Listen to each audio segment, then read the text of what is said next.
take into consideration where you have to go when you're meal planning, and then how to make the most out of very limited time for your prep.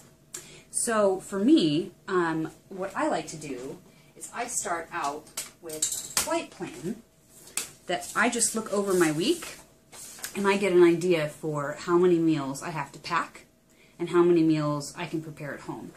This is my super luxurious designer studio apartment and kitchenette, and as you can see, I don't have a microwave. So I try to plan all of my fresh meals that I'm going to cook and eat here, and then anything that needs to be microwaved, like leftovers or veggie burgers, stuff like that. Plan to have those at work, because that's where the microwaves are. So anyway, I get an idea. Like for example, tomorrow, due to my work schedule, I'm going to need to pack breakfast, snack, and a lunch, and then my second snack and dinner I get to have at home. And then this also has like my workouts and other stuff that I'm doing, goals that I'm working on. So then after I've got that basic idea down, then looking at that, when I am creating the meal plan itself, I'm looking at, okay, well this day I'm going to have 4 meals in my backpack when I leave the house in the morning. So maybe that's not the best time to have like a casserole or a quiche or, you know, some slightly larger or more complicated dish. This is a day I'm going to want like carrots and guac or cottage cheese or a veggie burger, things that are just much easier to take that many meals with you.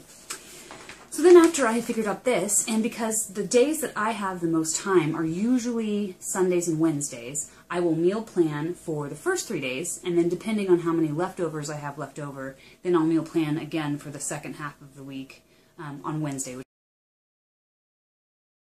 This is like a combination, my grocery list is at the bottom, so as I'm figuring out what I want, you know, how many different, I want to have like 2 or 3 protein options, 2 or 3 veggie options, and 2 or 3 fruit options. So once I figure out what they are, I'll just throw them on the grocery list, and then put like a menu up top. And as you can see, I've only filled out half of it, and the second half of the week, based on what I have left over, I'll do the next half. This is where you can really make or break your meal plans. So for me, almost every day that I have to work, my breakfast is going to be Shakeology. So I need a cup, I can scoop it in, I can put the scoop in a separate little small container and then mix it in later, but that's easy. I'm hardly ever making any of the recipes just because I need this to be portable, so I'm mixing it with water or almond milk. So that takes care of one of the meals every day.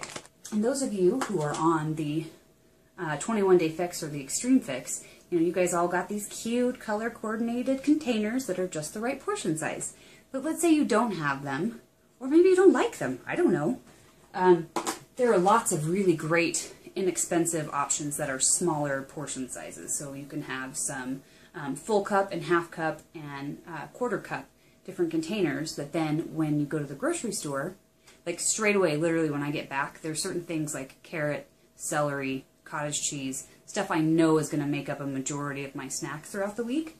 So I will go ahead, and before I even put them in the fridge, I will go ahead and portion them out into these smaller, this is celery, I don't know if you can see it through the green, but, and in that way, it's like I have, you know, the pre-prepared section of food ready to go. I just like pick it up, throw it in my bag. It's very nice. The third thing that I want to say is if you don't have those smaller ones, there's also some really inexpensive options like this that will have a larger container you can put the salad or the entree in, and then there's like a small tray with some smaller compartments that you can put like extra veggies or some dressing or seeds or anything that you need to add to it. And the nice thing about that is, like, if I need to microwave part of it but I don't want to microwave the other part, you know, you can easily like take it apart and do that. I want to make sure I have something that I can just literally grab. So like I'll always make sure I have a can of, this is lentil soup, which is one of my favorites, or some vegetarian chili, or just something I can grab, and it has the pull top, so I don't even have to worry about having a can opener. Just rip it open and put it in a bowl. And canned tuna is another really good option for that. Veggie burgers, I usually try to keep an extra box in the freezer at work. That way, you know, life happens. Sometimes you just don't end up with the food you meant to end up with at work. There's a Whole Foods next to you, or anywhere near your work. They have a really awesome salad bar and a pre-prepared food section. Jimmy John's, if there's a Jimmy John's in your area, they have this wonderful option called the Unwich, where instead of serving it on the giant loaf of bread, they'll actually just wrap it in the lettuce. And you can get any of their sandwiches made that way. But I think that the more you really take care of, prepping the food just to make it, the easier it is, the more consistent you'll be with it. And it does take practice. But these are some just little cheats that I have found that have made my life easier and better in terms of my food planning. So take from this whatever is helpful to you, and I hope you're having a rockin' day.